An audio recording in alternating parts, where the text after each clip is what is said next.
들어서 이제 저희 가정이 이제 매일 그 가정 예배를 요한복음 이제 요한복음이 아니라 매일 성경 큐티 나눔으로 하고 있습니다. 자녀가 많으면 좋은 게 정말 많은데요. 그 중에 한 가지 좀 좋은 점이 뭐냐면 저희 집에 이제 유치원 아이가 보는 매일 성경 큐티 책이 있고요. 초등부 아이가 보는 매일 성경 큐티 책이 있고 청소년부 아이들이 보는 매일 성경 큐티 책이 있습니다. 그리고 당연히 아내와 저는 어른 매일 성경을 봅니다. 그래서 다양한 학년의 매일 성경 교재에 나와 있는 말씀의 묵상을 듣게 되어져요. 이게 좀 다 다르거든요. 강조하는 바가 약간씩 달라요. 그래서 말씀 본문 하나에 이런 다양한 내용이 있구나라는 것을 이렇게 듣게 되어져요. 그래서 올해 1월 창세기 말씀부터 지금 이제 2월 요한복음 때에도 정말 나눔이 풍성합니다. 이 풍성한 나눔의 은혜를 받아서 오늘 본문도 제가 요한복음으로 택했습니다. 여러분 큐티하고 계시죠? 네, 오늘 그 말씀을 통해서 여러분의 요한복음을 보는 그 기쁨이 더 충만했으면 좋겠습니다. 제가 대학생 때 이제 CCC라는 기독교 동아리에서 훈련을 받았습니다. 성도님들이 이제 잘 알고 있는 사형리라는 전도 책자가 있는데 이 책자를 가지고 훈련을 받는데 이 전도 책자를 다 암송을 해야 돼요. 암송을 해야 되고 그리고 이 전도 책자를 가지고 100명에게 가서 복음을 전해야 됩니다. 꼭 영접을 할 필요는 없지만 하여튼 전하는 게 우선이에요. 100명을 만나서 복음을 전하고 그걸 다 이제 기록을 해야 순장이라는 칭호를 얻게 되어집니다. 근데 제가 이제 사형리 훈련을 받으면서 한 가지 궁금한 게 하나가 생겼었어요. 그때 대학생 때 사형리 후반에 보면 그리스도인의 성장을 위한 권면이라는 부분이 나오고 거기에 날마다 하나님의 말씀을 읽으십시오. 요한복음부터 읽으십시오. 이렇게 글이 나와요. 그래서 읽을 보면서 매번 이 암송을 하면서도 궁금했어요. 왜 요한복음부터 읽으라고 하는 거지? 아니 성경을 읽으려면 맨 처음에 있는 창세기부터 읽어야 되는 거 아닐까? 아니면 신약이라면 마태복음부터 읽어야지. 또 복음서가 4개가 있는데 그중에 마태복음 맨 앞에 있는데 왜 요한복음부터 읽으십시오 라고 할까? 여러분 알고 계세요? 물론 다 알고 계실 거라고 생각을 하는데 그때는 정말 제가 이게 궁금했어요. 그래서 오늘은 왜 요한복음부터 읽어야 하나, 왜 읽으라고 하나라는 부분을 먼저 이야기하려고 합니다. 복음서는 우리가 다 알다시피 예수 그리스도가 누구인지에 대해서 알려주는 책입니다. 따라서 예수 그리스도의 탄생과 그의 사역, 그의 가르침이 다 기록되어져 있죠. 그런데 이 복음서가 몇 개가 있죠? 4개가 있잖아요. 왜 4개나 있을까요? 물론 이제 성경 개관 등을 공부하신 분들은 다 알고 계시죠. 각각의 복음서는 복음서마다 기록되어진 목적이 다릅니다. 그 목적이 다른 이유는 뭐냐면 이 글을 쓴 저자가 특정한 독자를 생각을 하고 글을 썼기 때문입니다. 그래서 그 독자에게 필요한 예수 그리스도를 강조한 부분이 있어요. 그래서 이제 마태복음을 보면 마태복음의 독자는 유대인 그리스도인들입니다. 그래서 이 책은 유대인을 위한 왕으로 오신 예수님에 대해서 이야기를 해요. 그래서 시작부터가 족보가 나오죠. 왕은 족보가 중요하니까. 그래서 아브라함과 다윗의 후손임을 강조하는 족보로 시작을 합니다. 마가복음은 로마에 있는 그리스도인들을 위해서 썼습니다. 로마에 있는 그리스도인들은 어떤 상황이에요? 핍박과 고난을 받고 있는 상황이죠. 그래서 고난받는 종으로 오신 예수님이 이 마가복음의 핵심 주제입니다.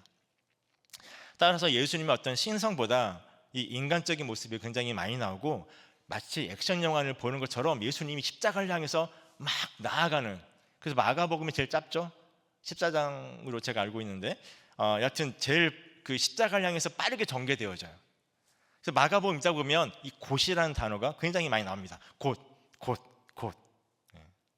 그래서 고난 받는 종으로 오신 예수 그리스도. 누가복음은 이제 비유대권, 그러니까 유대인이 아닌 그리스도인들을 위해서, 이방인 그리스도인을 위해서 쓰여진 책으로 모든 인류를 구원하기 위해 오신 사람이신 예수님, 인자이신 예수님, 인자로 오신 예수님에 대해서 얘기하고 있습니다.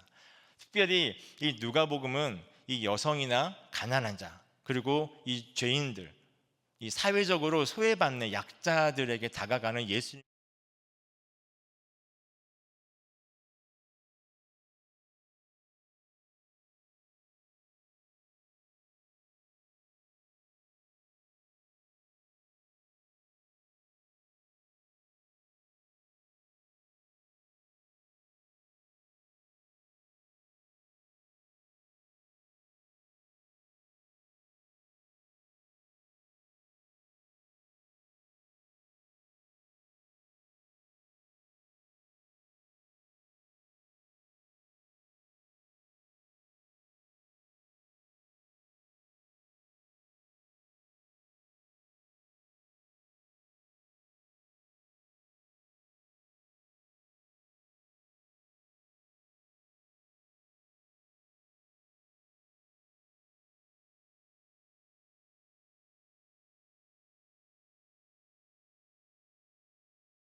공통된 관점으로 쓰여진 복음서예요.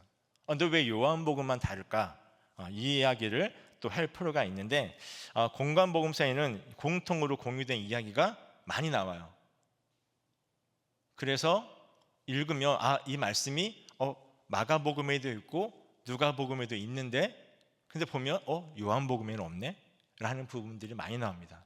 요한복음의 90% 정도가 다른 복음서에는 나와 있지 않는 내용으로 쓰여져 있습니다. 요한복음에는 예수님의 탄생, 어린 시절 이야기, 세대 장면, 광야에서 시험받는 이야기가 들어있지 않습니다. 대신에 물로 포도주로 바뀐 기적, 그리고 니고데모와 사마리아 여인과의 나눈 대화, 죽은 나사로가 부활한 것, 제자들의 발을 씻겨주는 예수님, 또 부하로 의심하는 도마를 만나고 또 물고기 잡으러 다시 고향에 간 베드로를 만난 그 이야기 사건은 요한복음에만 기록된 사건입니다. 공관복음은 갈릴리에서 예루살렘으로 한 방향으로 나아가요. 그래서 6월절에 한 번밖에 나오지 않지만 요한복음은 이 갈릴리와 유대를 왕복하면서 넓은 지역에서 다양한 사람들을 만나는 예수 그리스도의 모습이 드러납니다. 그래서 6월절이 3번 나와요. 요한복음에는 특별히 다른 복음서와 다른 게 뭐냐면 나를 알리지 마라 라는 말을 예수님이 하지 않으세요. 병든 자를 고치고 또 시험에 귀신에 든 자를 치유하시면서 내가 고쳤다고 얘기하지 마라 라는 이 메시아 은닉이라는 이런 모습들이 많이 나와요. 하지만 요한복음에는 그렇지 않습니다. 요한복음은 예수님이 누구인지에 대해서 많이 이야기합니다. 특별히 요한복음에는 I am 시리즈라고 써요. 나는 뭐뭐이다 라는 이 이야기 7차례나 예수님이 직접 스스로 내가 누구다라고 자신을 이야기합니다. 공관복음에는 하나님 나라와 회개, 선하게 올바르게 행동하는 것이 무엇인지에 대한 예수님의 가르침, 교훈들이 많이 나오지만 요한복음은 예수 그리스도가 누구인가, 하나님을 안다라는 것은 무엇인가 라는 꽤나 철학적인, 신학적인 문제들이 더 많이 나옵니다. 왜 이렇게 요한복음은 다른 공관복음과 다를까요? 이것을 이해하려면 요한복음에 쓰여진 그 시기와 그 상황을 우리가 이해할 필요가 있습니다. 요한복음은 복음서 중에 가장 늦게 쓰여진 책입니다. 다행히 이 요한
그래서 요한복음은 복음을 바르게 전함으로 복음을 보호하기 위해서 쓰여진 책이라고 볼 수 있습니다.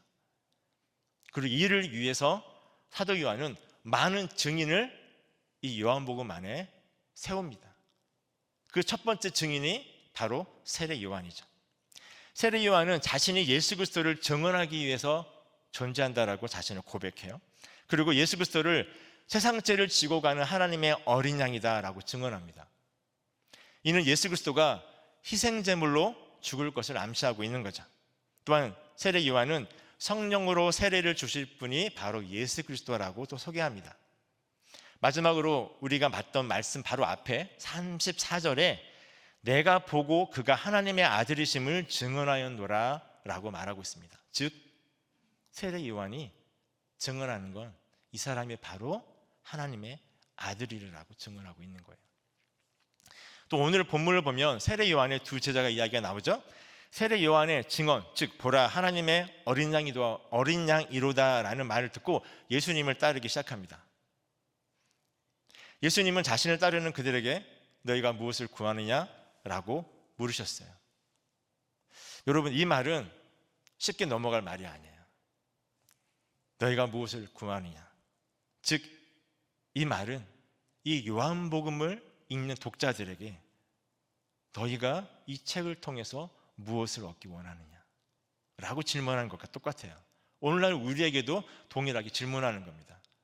너희가 이 성경을 읽으면서 무엇을 얻기를 원하느냐, 너희가 구하는 것이 무엇이냐, 무엇을 얻기 위해서 이 예배의 자리에 왔느냐, 무엇을 얻기 위해서 매일 큐티하고 매일 말씀을 읽느냐.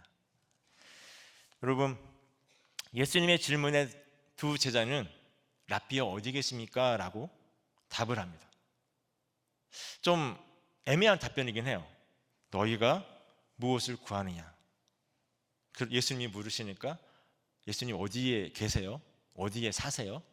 라고 다시 질문을 하는 거죠. 두 제자들이 정말 궁금한 게 예수님의 주소였을까요? 예수님이 어디에 머무시는지 그거였을까요? 그들은 오히려 당신이 메시아입니까? 라고 다시 질문해야 되는 거 아닐까요? 그들은 메시아를 기다리며 구하고 있지 않았나요? 그래서 그들이 따르던 세례 요한을 따르지 않고 예수님을 따르기 시작한 거 아니었나요? 많은 사람들이 자신이 진짜 무엇을 구하는지, 자신에게 진짜 무엇이 필요한지를 생각하지 못하고 본능 따라서 또 세상의 요구에 따라서 살아갑니다. 우리는 신앙생활을 그렇게 해서는 안 될 것 같습니다. 예수님은 그들을 향해서 와서 보라 라고 말씀하십니다. 이 말은 세상을 향한 예수님의 사랑의 초대입니다. 예수님은 우리를 초대하신 분이십니다. 우리가 무엇을 구할지 모르는 상태에서 예수님은 와서 보라 라고 우리를 초대하십니다. 그들은 이 두 제자들은 와서 보라는 예수님의 말씀을 따라서 예수님과 함께 했습니다. 여러분, 와서 보라라는 말은 단순히 와서 그냥 나와 함께 있으라는 말이 아니에요. 이 말은 단순히 눈으로 봐라라는 말이 아니에요. 이 말은 자세히 봐라. 영적인 눈으로 나를 봐라. 자세히 봐라. 너희가 찾는 메시아인지 너희 눈으로 자세히 봐라 라는 말입니다. 여러분, 예수님과 함께한 두 제자는 예수님이 그들이 찾던 참된 메시아라는 것을 알게 되었습니다. 그 후에 어떻게 되었을까요? 두 제자 중 하나인 안드레는 그의 형제 베드로에게 갔습니다. 그리고 전했습니다. 우리가 메시아를 만났어. 우리가 그리스도를 만났어. 그리고 베드로를 예수님께 데리고 옵니다. 예수님이 이튿날 이 빌립을 만나서 제자로 부르셨어요. 그리고 빌립은 예수님께 가서 예수님을 받죠. 빌립의 고백은 나다나엘에게 말한 고백입니다. 모세가 율법에 기록하였고 여러 선지자가 기록한 그 일을 우리가 만났으니 요셉의 아들 나사렛 예수니라.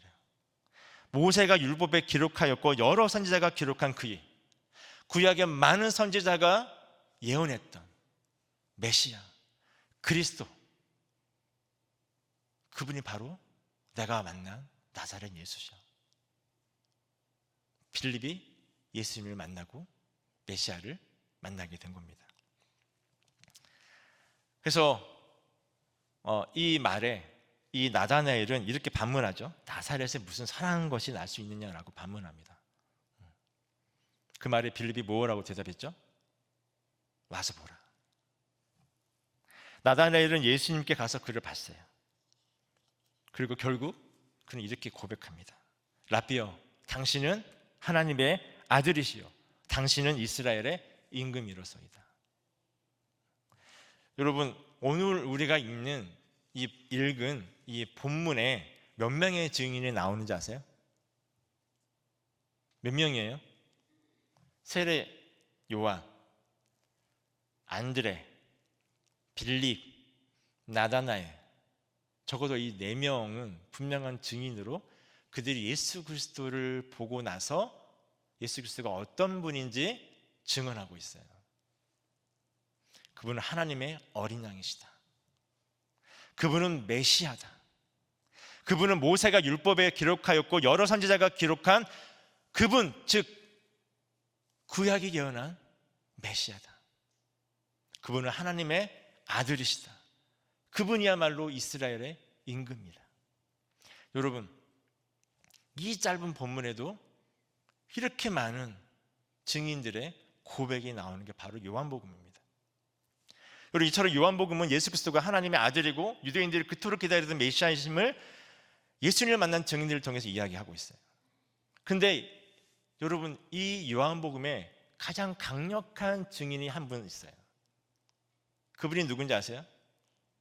바로 예수님이세요.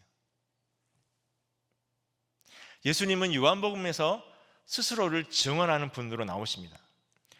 우리가 요한복음 2장에 우리 QTSC 가나의 혼인잔치가 나오잖아요.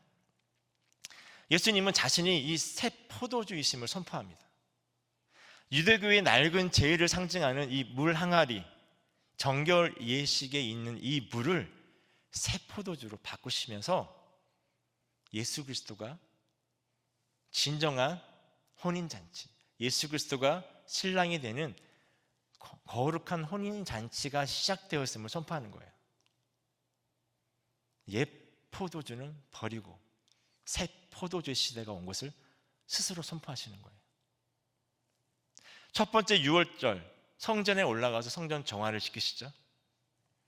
여기서 중요한 건 정화보다 예수님의 말에 우리가 시선을 두어야 돼요. 너희가 이 성전을 헐라. 내가 3일 만에 짓겠다. 이 말은 뭐예요? 이제 이 구약의 시대는 끝났다라는 거예요. 이 옛 성전에서 희생제사 제도가 끝났음을 선포하는 거예요. 예수 그리스도가 새로운 성전이 되어서 이제는 단번에 드려진 예수 그리스도의 희생제사를 통해서 더 이상 동물의 피로 드려지는 제사가 필요 없어짐을 선포하시는 거예요. 3장에서 니고데모를 통해서 예수님은 성령으로 거듭나게 하시는 분, 세상을 구원하기 위해 오신 하나님의 아들이심을 선포합니다. 사마리아 여인을 통해서는 신령과 진정으로 드려지는 예배를 가능케 하시는 분. 예수님 이전의 예배는 진정한 예배가 아니었어요. 하지만 예수님이 여기서 말하는 신령과 진정으로 성령으로 진리는 예수 그리스도시죠. 예수 그리스도의 말씀과 성령으로 드리는 예배야말로 참된 예배이며 이 모든 것을 알려주시는 분이 바로 자신임을 선포하는 거예요. 사도 요한은 요한복음 말미에 이렇게 기록을 합니다. 우리가 요한복음 20장 30에서 31절 말씀 함께 읽도록 하겠습니다. 예수께서 제자들 앞에서 이 책에 기록되지 아니한 다른 표적도 많이 행하셨으나 오직 이것을 기록함은 너희로 예수께서 하나님의 아들 그리스도이심을 믿게 하려 함이요 또 너희로 믿고 그 이름을 힘입어 생명을 얻게 하려 함이니라. 요한복음은 증인들의 증언을 모아놓은 책입니다. 이 책을 읽는 자들이 예수 그리스도가 누구인지 분명히 알게 하기 위해서 이 책을 썼어요. 그리고 예수 그리스도를 믿어서 영원한 생명, 새 생명을 얻게 하기 위해서 이 책을 썼다라고 요한은 얘기합니다. 여러분, 오늘날에도 제2의 요한복음, 제3의 요한복음이 계속 쓰여지고 있습니다. 여러분의 요한복음이 있습니까?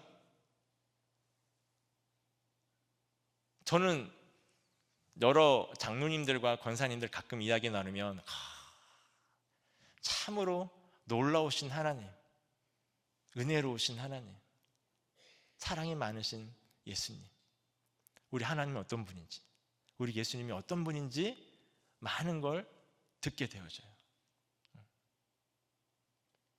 저보다 더 많은 신앙의 연수를 가지고 계신 우리 사랑하는 장로님, 권사님, 집사님들의 그 이야기, 아마 그 안에 요한복음이 있을 거라고 저는 믿습니다.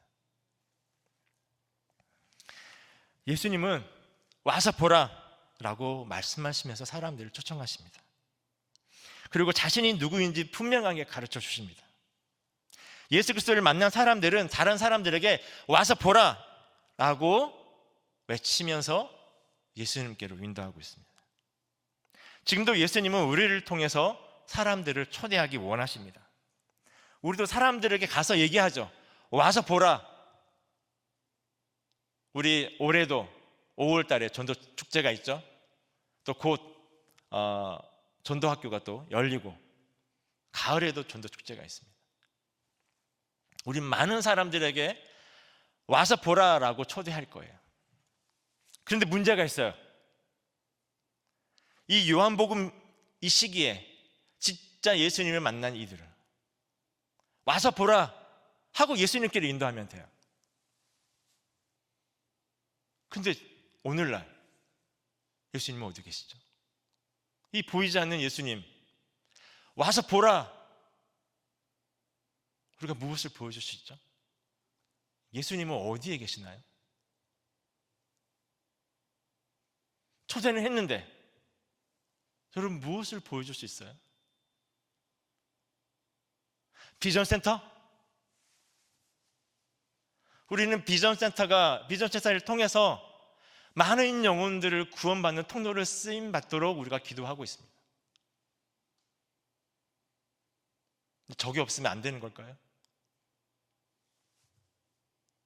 건물을 보여주면 끝일까요? 새로운 담임 목사님이 오면 이 교회가 다시금 부흥할 거라고 기대를 하고 있죠. 담임 목사님 보여주면 될까요? 와서 보라.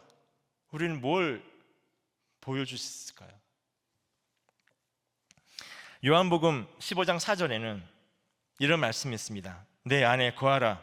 나도 너희 안에 거하리라.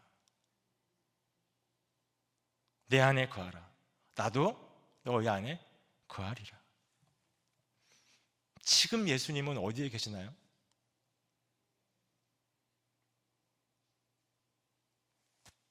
내 안에. 여러분 다 가슴에 손 대보세요. 이 안에 예수님이 계세요. 그러면 여러분 와서 보라 이 말은 와서 나를 보라 라는 말하고 저는 똑같은 말이라고 생각을 합니다. 예수님 어디 계십니까? 내 안에 있습니까? 나를 봐라. 와서 나를 봐라. 나를 통해서 사람들이 예수 그리스도를 봐야 돼요. 예수 그리스도를 믿으면 삶은 변화됩니다. 여러분, 단순히 이 행위의 변화만을 이야기하는 것은 아니에요. 예수님을 믿는다라는 것은 그 자체가 존재의 변화예요. 죄인이 의인된, 죽을 수밖에 없는 죄인이 새 생명을 얻고 의인이나 칭함을 받는 하나님의 자녀가 되는 존재의 변화예요. 근데 여러분, 야고보서는 분명히 얘기합니다. 행함이 없는 믿음은 죽은 믿음이다. 내가 예수님을 진짜 믿는다면 자연스럽게 내 삶이 변화되어져요. 내 말이 변화되어지고, 내 표정이 변화되어지고, 내 행동이 변화되어집니다. 이런 변화가 없다면 내 믿음이 진짜인가? 다시금 생각해 봐야 돼요. 그래서 예수 그리스도를 진짜 만나면 삶이 변화되어지고, 와서 보라 나를, 내가 예수님 믿기 전에 내가 이런 삶을 살았는데 내가 예수님 믿고 지금 내가 이렇게 삶의 기쁨과 평안과 삶의 안정과 매일매일 감사가 넘치는 삶을 살고 있다 라고 나를 보여줄 수 있어야 돼요. 여러분, 우리가 왜 매일매일 말씀을 읽고 매일매일 큐티를 하고 정기적인 예배에 참석하고 왜 새벽마다 부르짖을까요?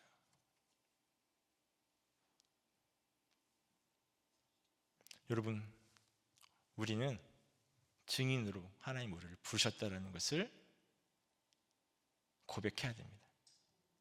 예수 그리스도를 만나는 모든 사람들은 다 증인의 삶을 살았습니다.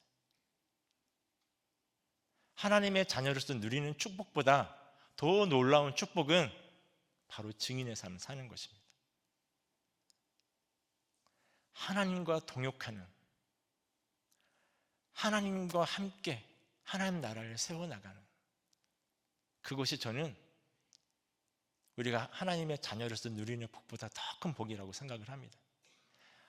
혹자는 얘기하죠. 하나님 나라의 가장 큰 상은 누가 받을까요? 순교자들이 받습니다.